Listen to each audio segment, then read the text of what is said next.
నమస్తే, నేను మీ హరీష. బీఆర్ఎస్ పై సీతక్క ఫైర్, గెలుపు మాది అంటున్న కేటీఆర్. జీవన్ రెడ్డిపై కాంగ్రెస్ నేతల ఆగ్రహం. ఎక్సైజ్ శాఖలో వేధింపుల కలకలం. అభివృద్ధితోనే సమాధానమన్న సీఎం. హైడ్రా భారీ ఆపరేషన్. బెంగాల్లో ప్రచార హోరు. ఇస్లామాబాద్ వేదికగా శాంతి చర్చలు. ఇలా బ్రేక్ లేకుండా 90 వార్తలు అందించే నాన్ స్టాప్ 90కి స్వాగతం. ఎలక్ట్రానిక్స్ తయారీలో తెలంగాణను గ్లోబల్ హబ్ గా తీర్చిదిద్దాలని తమ ప్రభుత్వ లక్ష్యమన్నారు మంత్రి శ్రీధర్ బాబు. కేవలం ఉత్పత్తుల అసెంబ్లింగ్ మాత్రమే కాకుండా పూర్తిస్థాయి ఎకో సిస్టమ్ ను అభివృద్ధి చేసేందుకు కృషి చేస్తున్నట్లు తెలిపారు. సచివాలయంలో 1 కోటి టెలివిజన్ యూనిట్ల ఉత్పత్తి మైలురాయిని చేరుకున్న హైదరాబాద్ కు చెందిన Radiant Appliances and Electronics Private Limited ప్రతినిధుల్ని ఆయన ప్రత్యేకంగా అభినందించారు. బీఆర్ఎస్ సోషల్ మీడియా శ్రేణులకు మంత్రి సీతక్క వార్నింగ్ ఇచ్చారు. అంగన్వాడీ టీచర్లకు ఫోన్లు ఇస్తే అవినీతి ఆరోపణలు చేస్తున్నారని సీతక్క మండిపడ్డారు. 11,650 ఫోన్ కొంటే 14,000కు కొన్నామని ప్రచారం చేస్తున్నామని ఫైర్ అయ్యారు.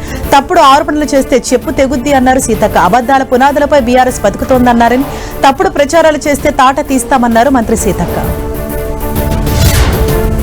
రానున్న ఎన్నికల్లో బీఆర్ఎస్ అధికారంలోకి వస్తుందని ఆ పార్టీ వర్కింగ్ ప్రెసిడెంట్ కేటీఆర్ ధీమా వ్యక్తం చేశారు. హైదరాబాద్ లోని ఇబ్రహీంపట్నంలో నూతనంగా ఎన్నికైన సర్పంచ్లు, కౌన్సిలర్లకు సన్మాన కార్యక్రమంలో ఆయన పాల్గొన్నారు. రాష్ట్రంలో రైతులకు రుణమాఫీ డబ్బులు ఇవ్వలేదని, 6 గ్యారంటీల పేరుతో అధికారంలోకి వచ్చిన కాంగ్రెస్ వాటిని ఎంతవరకు అమలు చేసిందని కేటీఆర్ ప్రశ్నించారు. ఇలాంటి అరాచక ప్రభుత్వాన్ని ఎప్పుడూ చూడలేదన్న కేటీఆర్ బీఆర్ఎస్ కార్యకర్తలను ఇబ్బంది పెడుతున్న వారిని ఎవరిని వదిలిపెట్టబోమని హెచ్చరించారు. మాజీ మంత్రి జీవన్ రెడ్డిపై PCC chief Mahesh Kumar Goud fire అయ్యారు. కేసీఆర్ పై అవినీతి ఆరోపణలు చేసిన జీవన్ రెడ్డి మళ్లీ ఇప్పుడు కేసీఆర్ సీఎం కావాలి అనడం హాస్యాస్పదంగా ఉందన్నారు. కాళేశ్వరంలో భారీగా అవినీతి జరిగిందని జీవన్ రెడ్డి గతంలో ఆరోపించారన్నారు. ఆయన ఇప్పుడు కేసీఆర్ వంచన చేరటాన్ని మహేష్ కుమార్ గౌడ్ తప్పుపట్టారు. జీవన్ రెడ్డిపై తమకు గౌరవం ఉందని, అయితే ఆయన బీఆర్ఎస్ లోకి వెళ్లి తప్పు చేశారన్నారు. జీవన్ రెడ్డి తన ఆత్మాభిమానాన్ని చంపుకుని కేసీఆర్ కౌగిలిలోకి వెళ్లిపోయారని ప్రభుత్వ వైపు ఆది శ్రీనివాస్ విమర్శించారు. కేసీఆర్ విష కౌగిలిలో అనేక మంది సీనియర్ నాయకులు బలైపోయారన్నారు. పార్టీ ఫిరాయింపులను ప్రోత్సహించి ఎంతో మందిని బీఆర్ఎస్ లో కలుపుకున్న కేసీఆర్ తో కలిసి జీవన్ రెడ్డి ఎలా పనిచేస్తారని ఆది శ్రీనివాస్ ప్రశ్నించారు. గతంలో జీవన్ రెడ్డి ప్రజల కోసం పనిచేసేవారని, ఇప్పుడు కేసీఆర్ తో కలిసి ప్రజలకు ఎలాంటి మెసేజ్ ఇస్తున్నారని కాంగ్రెస్ ఎంపీ మల్లు రవి ప్రశ్నించారు. రైతులకు, కార్మికులకు, బీసీలకు, ఎస్సీలకు జీవన్ రెడ్డి సమాధానం చెప్పాలన్నారు. డబుల్ బెడ్రూమ్ ఇళ్లు ఇస్తామని కేసీఆర్ మోసం చేశారని, అలాంటి వారితో కలవటం ఎంతవరకు సబబని మల్లు రవి ప్రశ్నించారు. జగిత్యాలలో బీఆర్ఎస్ సభకు చకచక ఏర్పాట్లు జరుగుతున్నాయి. సభాస్థలిని బీఆర్ఎస్ నేతలు పరిశీలించారు. ఈ నెల 20న సాయంత్రం నిర్వహించే బహిరంగ సభలో కేసీఆర్ పాల్గొనబోతున్నారు. దీంతో ఈ సభను బీఆర్ఎస్ నేతలు ప్రతిష్టాత్మకంగా తీసుకున్నారు. 1,00,000 మందికి పైగా జనంతో సభ ఉండేలా ఏర్పాట్లు చేస్తున్నారు. ఇందుకోసం జిల్లా కేంద్రంలో మోతే రోడ్లో సభకు ఏర్పాట్లు చేయాలని నిర్ణయించారు. జగిత్యాల సభలో కేసీఆర్ సమక్షంలో గులాబీ కండువా కప్పుకోనున్నారు మాజీ మంత్రి జీవన్ రెడ్డి. ఇందుకు ఏర్పాట్లు చకచకా సాగుతున్నాయి. సుమారు 1,00,000 మందితో సభ నిర్వహించేలా బీఆర్ఎస్ ప్లాన్ చేస్తోంది. అటు సభ నిర్వహణ బాధ్యతలను మాజీ మంత్రి కొప్పుల ఈశ్వర్, ఎమ్మెల్సీ రమణలకు అప్పగించారు కేసీఆర్. సీఎం రేవంత్ రెడ్డి వ్యాఖ్యలకు కౌంటర్ ఇచ్చారు బీజేపీ జాతీయ ఉపాధ్యక్షురాలు ఎంపీ డీకే అరుణ. డీలిమిటేషన్ ద్వారా దక్షిణాది రాష్ట్రాలకు అన్యాయం జరుగుతుందంటూ సీఎం రేవంత్ వ్యాఖ్యానించడం సిగ్గుచేటన్నారు. గతంలో కేసీఆర్ కు అలాంటి సెంటిమెంట్ రాజకీయాలు చేశారని, ఇప్పుడు రేవంత్ కూడా అదే పంథాలు నడుస్తున్నారన్నారు డీకే అరుణ. అన్ని రాష్ట్రాల లాగానే తెలంగాణలో కూడా డీలిమిటేషన్ జరుగుతుందన్నారు డీకే అరుణ. దేశంలోని దివ్యాంగుల ప్రయోజనాల కోసం కేంద్రం వివిధ సంక్షేమ పథకాలను అమలు చేసిందని కేంద్ర మంత్రి కిషన్ రెడ్డి అన్నారు. హైదరాబాద్ తార్నాక్లో ఏర్పాటు చేసిన సామాజిక శిబిరంలో కిషన్ రెడ్డి ముఖ్య అతిథిగా హాజరయ్యారు. ఏడీఐపీ స్కీమ్ కింద దివ్యాంగులకు 3 చక్రాల సైకిళ్లు, వినికిడి యంత్రాలు, కృత్రిమ అవయవాలను అందించారు. సిద్దిపేట జిల్లా గజ్వేల్ అసంపూర్తిగా ఉన్న రింగ్ రోడ్డును స్థానిక బీజేపీ నాయకులతో కలిసి ఎంపీ రఘునందన్ రావు పరిశీలించారు. రింగ్ రోడ్డు పూర్తి కావడానికి 151 మీటర్ల భూసేకరణ పెండింగ్ లో ఉందని, ఒక రైతుని పిలిచి ఒప్పించడంలో జిల్లా రెవెన్యూ యంత్రాంగం అంతా మీనమేషాలు లెక్క పెడుతున్నారని ఎంపీ మండిపడ్డారు. తెలంగాణ ఎక్సైజ్ శాఖలో వేధింపుల వ్యవహారం కలకలం రేపుతోంది. ఉన్నతాధికారి వేధింపులతో ఉద్యోగి రాజీనామా చేయడం ఇప్పుడు చర్చనీయాంశంగా మారింది. ఎక్సైజ్ కమిషనర్ వేధిస్తున్నాడంటూ Nizamabad excise deputy commissioner Somireddy రాజీనామా చేశారు. ఎక్సైజ్ శాఖలో పని చేయలేనంటూ లెటర్ రాశారు. తనను వెధవా, ఈడియట్ అంటూ తిడుతున్నారని సోమిరెడ్డి ఆరోపిస్తున్నారు. తెలంగాణలో నీళ్లు, నిధులు, నియామకాల్లో అన్యాయం జరుగుతోందని ఆరోపించారు మాజీ మంత్రి శ్రీనివాస్ గౌడ్. ఆంధ్ర అధికారులకు కీలక పోస్టింగ్లు ఇచ్చి తెలంగాణ అధికారులను అవమానిస్తున్నారని మండిపడ్డారు. ఆంధ్ర అధికారి తీరు వల్ల తెలంగాణ అధికారుల ఆరోగ్యాలు పాడవుతున్నాయని, అందుకు నిదర్శనమే ఎక్సైజ్ శాఖలో పనిచేయాలంటూ సోమిరెడ్డి రాసిన లెటర్ అన్నారు. ఆంధ్ర అధికారుల వేధింపులతోనే సోమిరెడ్డి ఆసుపత్రి పాలయ్యారని శ్రీనివాస్ గౌడ్ ఆరోపించారు. టీడీపీ శిక్షణ తరగతిలో సీఎం చంద్రబాబు నేతలకు దిశానిర్దేశం చేశారు. క్లీన్ పాలిటిక్స్ కు టీడీపీ కేర్ ఆఫ్ అడ్రస్ గా ఉండాలని సూచించారు. పాజిటివ్ పాలిటిక్స్ తో పాజిటివ్ ఓట్లు పెంచుకోవాలన్నారు చంద్రబాబు. సంక్షేమ పథకాలు, అభివృద్ధి చేస్తున్న కార్యక్రమాలను ప్రజలకు వివరించారని చెప్పారు. గతానికంటే టీడీపీ ఓటు బ్యాంక్ పెరగాలన్నారు. ప్రత్యర్థి పార్టీ దుర్మార్గాలను తిప్పికొట్టే విధంగా అప్రమత్తంగా ఉండాలని నేతలకు దిశానిర్దేశం చేశారు. మీడియా చిట్చాట్లో సీఎం చంద్రబాబు కీలక వ్యాఖ్యలు చేశారు. త్వరలోనే జగన్ మావిగన్ విమర్శలకు అమరావతి సరైన సమాధానం ఇస్తుందన్నారు. అమరావతి అభివృద్ధి జగన్ బ్యాచ్ కు పూర్తిస్థాయి కౌంటర్ ఇస్తుందని సీఎం అన్నారు. తలసరి ఆదాయంలో తెలంగాణ దేశంలో ప్రథమ స్థానంలో ఉందంటే దానికి కారణం హైదరాబాద్ వల్లేనని చెప్పారు. రాజధానిలో 5,000 ఎకరాల ల్యాండ్ బ్యాంక్ ఉందని, ఎకరం ఇప్పుడున్న రేట్ల ప్రకారం 10 కోట్ల విలువ వేసుకున్నా 50,000 కోట్లు అవుతుందని చంద్రబాబు అన్నారు. మంత్రి టీజీ భరత్ వ్యాయామం చేస్తూ బలపైకి ఎగురుతున్న వీడియోపై మంత్రి నారా లోకేష్ ఆసక్తికర వ్యాఖ్యలు చేశారు. ఆంధ్రప్రదేశ్ లో పెట్టుబడులకు అనుకూల వాతావరణం కల్పించేందుకు పరిశ్రమల శాఖ మంత్రి టీజీ భరత్ అడ్డంకులు అధిగమిస్తున్నారంటూ లోకేష్ ఎక్స్ లో సరదాగా పోస్ట్ పెట్టారు. రాష్ట్రంలో పెట్టుబడులు ఆకర్షించే దిశగా ప్రభుత్వం చర్యలు తీసుకుంటోందని తెలిపారు. అమరావతిపై వైసీపీ నేతలు అన్ని తప్పుడు ప్రచారాలు చేస్తున్నారని మంత్రి నారాయణ ఆరోపించారు. రోజుకు స్టేట్మెంట్ ఇచ్చి గందరగోళం సృష్టించేందుకు ప్రయత్నిస్తున్నారని మండిపడ్డారు. అమరావతిలో పనులు వాయువేగంతో 3 షిఫ్టుల్లో జరుగుతున్నాయని స్పష్టం చేశారు. ఎమ్మెల్యే, ఎమ్మెల్సీ అధికారుల భవనాలు మే నెలాఖరుకు హ్యాండ్ ఓవర్ చేస్తామని తెలిపారు. రాజకీయ స్వార్థం కోసం కన్న తల్లిని, చెల్లిని కూడా వైఎస్ జగన్ మోసం చేశారని హోంమంత్రి అనిత ఆరోపించారు. తండ్రి వైఎస్ రాజశేఖర రెడ్డి మరణాన్ని సైతం రాజకీయ లబ్ధికి ఉపయోగించుకుంటున్నారని మండిపడ్డారు. విభజన సమయంలో సోనియా గాంధీతో లాలూచిపడి జగన్ బెయిల్ తెచ్చుకున్నారన్నారని తెలిపారు. తన కోసం పాదయాత్ర చేసిన షర్మిలను సైతం పక్కన పెట్టడం ఆయన నైజానికి నిదర్శనమని అనిత ఎద్దేవా చేశారు. పశ్చిమ గోదావరి జిల్లా పాలకొల్లులో మంత్రి నిమ్మల రామానాయుడు ఆధ్వర్యంలో మహాత్మా జ్యోతిరావు పులే ద్విశతాబ్ది వేడుకలను ఘనంగా నిర్వహించారు. ధర్మారావు ఫౌండేషన్ సేవా కార్యక్రమంలో భాగంగా చిరు వ్యాపారులకు తోపుడు బండ్లు, పేద మహిళలకు కుట్టు మిషన్లను ఉచితంగా అందజేశారు మంత్రి నిమ్మల. బలహీన వర్గాలు తల ఎత్తుకుని బ్రతికే విధంగా టీడీపీ చేసిందని ఆ పార్టీ ఎమ్మెల్యే ధూళిపాళ్ల నరేంద్ర తెలిపారు. జ్యోతిరావు పూలే జయంతి సందర్భంగా నివాళులు అర్పించిన ధూళిపాళ్ల అణగారిన వర్గాల ఎదుగుదలకు టీడీపీ ఎంతో కృషి చేసిందని, వెనుకబడిన వర్గాలు రాజకీయంగా ఎదుగుదలకు పార్టీ పాటుపడినట్లు తెలిపారు. ఎంతో మంది బీసీ నేతలు టీడీపీలో ఎదిగారన్నారు. సంగారెడ్డి జిల్లా అమీన్పూర్లో హైడ్రా భారీ ఆపరేషన్ చేపట్టేందుకు కోర్టు స్టే ఆర్డర్ ఉన్న నిర్మాణాలు జరిపిన ఓ గెస్ట్ హౌస్ తో పాటు 6 అంతస్తుల భవనాన్ని హైడ్రా కూల్చివేస్తోంది. భారీ బందోబస్తు మధ్య కూల్చివేతలు కొనసాగుతున్నాయి. ప్రభుత్వ స్థలంలో భారీ బిల్డింగ్లు నిర్మించారని హైడ్రా గుర్తించింది. రెవెన్యూ, మున్సిపల్ అధికారులతో కలిసి భారీ ఆపరేషన్ నిర్వహించింది. సంగారెడ్డి జిల్లా అమీన్పూర్ మండలం ఐలాపురం గ్రామంలో మొత్తం 1,263 ఎకరాల ప్రభుత్వ భూమి ఉంది. ఇందులో ఇప్పటికే చాలా నివాసాలు వెలిశాయి. ఆ నివాసాల జోలికి వెళ్లకుండా మిగిలి ఉన్న 860 ఎకరాల ప్రభుత్వ భూమిని రక్షించేందుకు హైడ్రా చర్యలు చేపట్టింది. 860 ఎకరాల భూమి విలువ 15,000 కోట్లకు పైగా ఉంటుందని అంచనా. ఇక్కడ యథాతథ స్థితిని కొనసాగించాలని 1998 నుంచి కోర్టు ఆర్డర్లున్నా పట్టించుకోకుండా నిర్మించిన గెస్ట్ హౌస్ ను హైడ్రా తొలగించింది.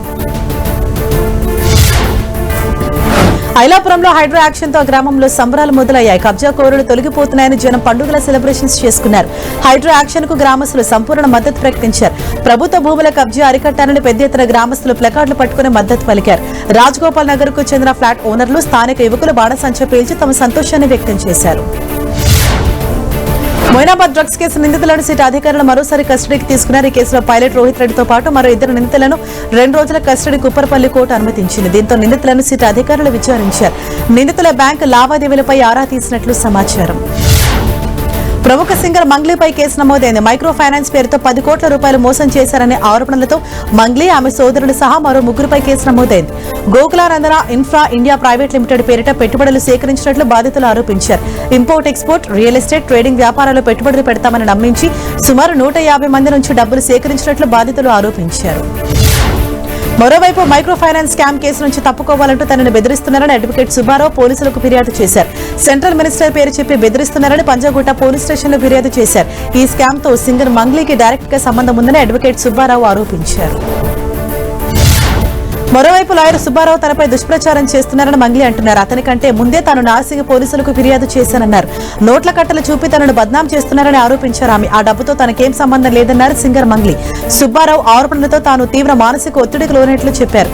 నిందితులపై చట్టపరమైన చర్యలు తీసుకోవాలని గత నెలలోనే నార్సింగ్ పోలీసులకు కంప్లైంట్ చేశారు మంగ్లీ.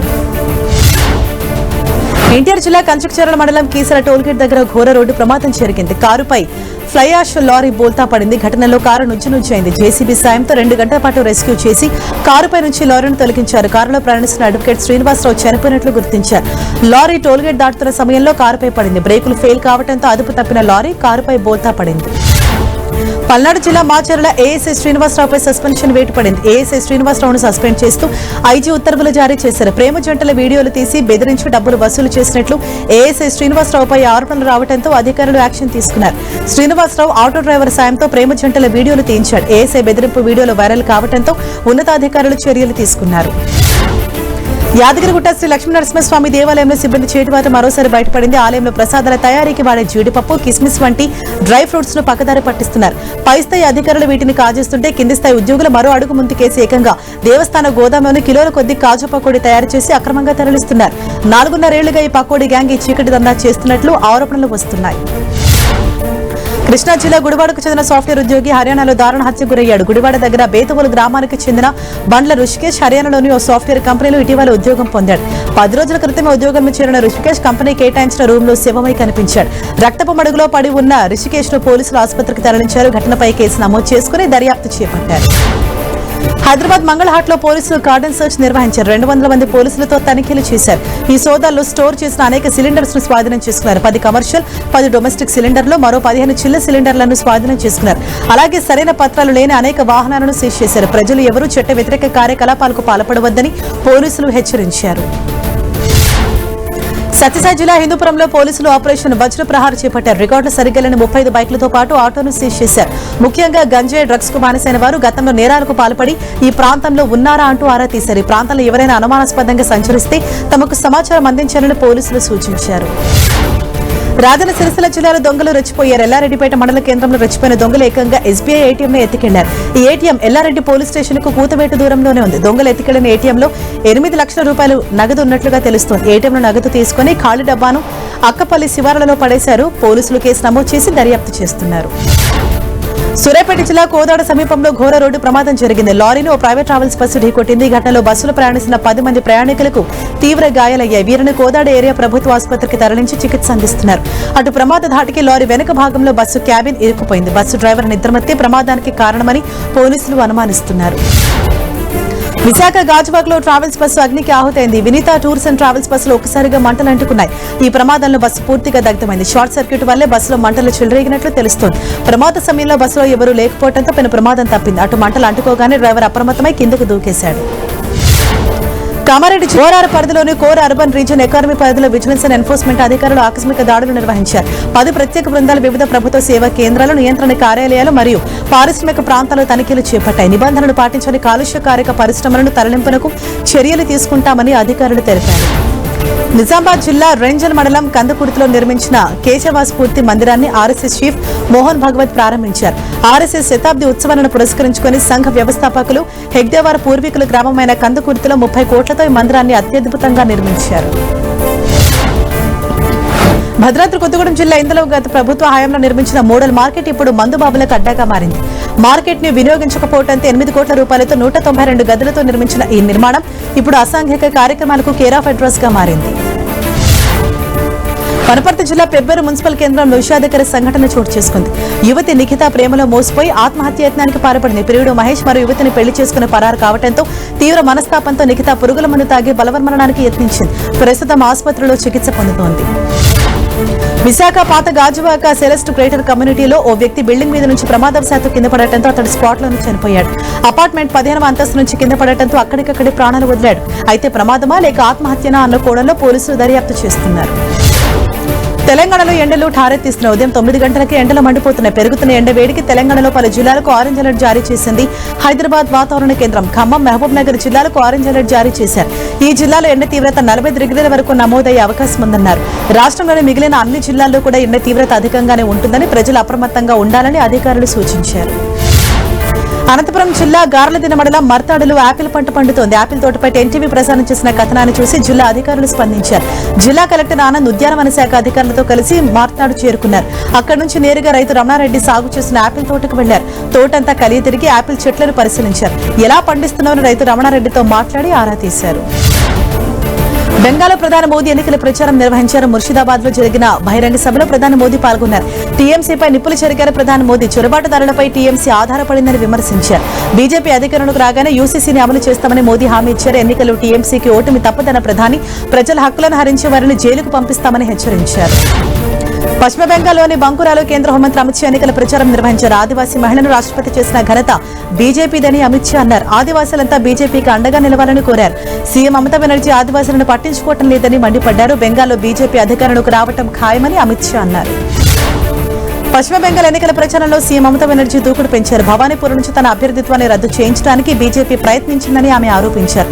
తనపై తప్పుడు కేసులు పెట్టడానికి ఆ పార్టీ నేతలు ఈసీతో కలిసి కుట్ర పన్నారని అన్నారు. ప్రజాస్వామ్యబద్ధంగా పోరాడి ఎన్నికలు గెలిచే ధైర్యం లేక మోసపూరిత మార్గాల్లో ఓట్లు రాబట్టుకోవడానికి కుట్ర పన్నుతున్నారని ఆరోపించారు. అందుకే సర్ పేరుతో వేల సంఖ్యలో ఓటర్ల పేర్లను తొలగించారని మమత ఆగ్రహం వ్యక్తం చేశారు. మహాత్మా జ్యోతిబా పూలే జయంతి సందర్భంగా పార్లమెంటు ప్రాంగణంలోని ప్రేరణా స్థల్లో రాష్ట్రపతి ద్రౌపది ముర్ము ప్రధాని మోదీ నివాళి అర్పించారు. వీరితో పాటు లోక్సభ స్పీకర్ ఓం బిర్లా, రాజ్యసభాపక్ష నేత జేపీ నడ్డా, లోక్సభలో ప్రతిపక్ష నేత రాహుల్ గాంధీ కూడా ఆయన విగ్రహానికి పూలమాల వేసి అంజలి ఘటించారు. పార్లమెంటు ప్రాంగణంలో ఆసక్తికర సన్నివేశం చోటు చేసుకుంది. ఎప్పుడు ఒకరిపై ఒకరు ఆరోపణలు చేసుకునే ప్రధానమంత్రి మోదీ కాంగ్రెస్ అగ్రనేత రాహుల్ గాంధీ కొద్దిసేపు ముచ్చటించారు. రాహుల్ ను చిరునవ్వుతో పలకరించారు ప్రధాని మోదీ. కాసేపు రాహుల్ గాంధీతో మాట్లాడారు. మోదీ రాహుల్ కలిసి ఒకే ఫ్రేమ్ లో కనిపించారు. ఆదివారం బీజేపీ నేతలు కీలక సమావేశం నిర్వహించనున్నారు. ఢిల్లీలో నిర్వహించే ఈ సమావేశంలో ప్రధాని మోదీ పాల్గొననున్నారు. ఈ భేటీలో మహిళా రిజర్వేషన్లు, నియోజకవర్గాల పునర్విభజన బిల్లులపై చర్చించనున్నారు. అలాగే నెల 16 నుంచి పార్లమెంటు ప్రత్యేక సమావేశాలు ఉండనున్నాయి. అటు బీహార్ సీఎంగా నితీష్ రాజీనామాతో అక్కడ తదుపరి సీఎం ఎవరు అనే దానిపై చర్చించనున్నారు. తమిళనాడులో జరుగుతున్న అసెంబ్లీ ఎన్నికల్లో ఘన విజయం సాధిస్తామన్నారు సీఎం స్టాలిన్. ఈ ఎన్నికలు ఢిల్లీ వర్సెస్ తమిళనాడుగా సాగుతున్నాయన్నారు. ఎన్ని పార్టీలు కలిసి వచ్చినా తమ గెలుపుని ఎవరూ ఆపలేరన్నారు స్టాలిన్. 234 సీట్లలో 200కు పైగా స్థానాలు గెలుస్తామని ధీమా వ్యక్తం చేశారు. అన్నాడీఎంకే నేతలు ఢిల్లీకి దాసోహమయ్యారని ఆరోపించారు. ఒక ద్రవిడ పార్టీ ఇలాంటి దుస్థితికి చేరుకోవటం ఆందోళనకరమన్నారు. తమిళనాడులో ఎన్నికల ప్రచారంలో జోరు పెంచింది టీవీకే పార్టీ. చెన్నైలో టీవీకే కార్యదర్శి అర్జున్ ఎన్నికల ప్రచారం నిర్వహించారు. ఓటర్ల ఇంటికి వెళ్లి టీవీకే పార్టీకి ఓటు వేయాలని అభ్యర్థించారు. తమిళనాడులోని మదురైలో నటి బీజేపీ లీడర్ ఖుష్బూ ఎన్నికల ప్రచారం నిర్వహించారు. మదురై సెంట్రల్ నియోజకవర్గం నుంచి పోటీ చేస్తున్న తన భర్త సుందరను గెలిపించారని ఆమె అభ్యర్థించారు. ఈ క్రమంలో డీఎంకే ప్రభుత్వంపై ఆమె మండిపడ్డారు. రానున్న అసెంబ్లీ ఎన్నికల్లో బీజేపీ గెలవనుందని ఆశాభావం వ్యక్తం చేశారు. తమిళనాడులో బీజేపీ అభ్యర్థి తమిళిసై సౌందరరాజన్ వినూత్నంగా ఎన్నికల ప్రచారాన్ని నిర్వహిస్తున్నారు. ఓ ఆటోను ఎన్నికల ప్రచార వాహనంగా ప్రత్యేకంగా ముస్తాబు చేయించి అందులోనే ప్రచారం చేస్తున్నారు. ఇందుకు సంబంధించిన దృశ్యాలు సోషల్ మీడియాలో వైరల్ గా మారాయి. తమిళనాడులో త్వరలో జరగనున్న అసెంబ్లీ ఎన్నికల వేళ తనిఖీలు ముమ్మరం చేశారు పోలీసులు. తాజాగా చెన్నైలో వాహనాలను క్షుణ్ణంగా తనిఖీ చేశారు పోలీసులు. డబ్బులు, మద్యం, బహుమతులు తరలించే అవకాశం ఉందని పలు కీలక ప్రాంతాలపై అధికారులు ప్రత్యేక దృష్టి పెట్టారు. పశ్చిమ బెంగాల్లో త్వరలో అసెంబ్లీ ఎన్నికలు జరగనున్న వేళ ఈడీ సోదాలు కలెక్టర్ రేపాయి. కోల్కతాలో విద్యాశాఖ మాజీ మంత్రి పార్థ చటర్జీ ఇళ్లలో ఈడీ అధికారులు తనిఖీలు చేపట్టారు. ఉపాధ్యాయ నియామకాల కుంభకోణం కేసులో ఈడీ దర్యాప్తు చేపట్టినట్లు సమాచారం. ఓటు హక్కున ప్రతి ఒక్కరు ఓటు వేయాలని పిలుపునిచ్చారు విద్యార్థులు. తమిళనాడు అసెంబ్లీ ఎన్నికల్లో ఓటు హక్కును వినియోగించుకోవాలని తిరుచిరాపల్లి జిల్లాలో విద్యార్థులతో కలిసి అవగాహన ర్యాలీ నిర్వహించారు ఎన్నికల అధికారులు. అస్సాంలోని శ్రీభూమి ప్రాంతంలో రీపోలింగ్ నిర్వహించారు ఎన్నికల అధికారులు. ఇటీవల అక్కడ జరిగిన అసెంబ్లీ ఎన్నికల పోలింగ్ లో అవకతవకలు జరిగాయని ఎన్నికల అధికారులు గుర్తించిన తర్వాత మళ్లీ ఇవాళ రీపోలింగ్ నిర్వహించారు. భారీ బందోబస్తు నడుమ ఎన్నికల అధికారులు పోలింగ్ ను ఏర్పాటు చేశారు. మణిపూర్లో ఇటీవల జరిగిన దాడిలో మృతి చెందిన బాధిత కుటుంబాన్ని పరామర్శించారు ఆ రాష్ట్ర సీఎం ఖేమ్చంద్ సింగ్. తూర్పు ఇంఫాల్లోని బాధిత కుటుంబ సభ్యులతో ఆయన మాట్లాడారు. బాధిత కుటుంబానికి 10 లక్షల ఎక్స్‌గ్రేషియాను అందజేశారు. మరోవైపు ఈ ఘటనకు సంబంధించి పోలీసులు వ్యక్తిని అరెస్ట్ చేశారు.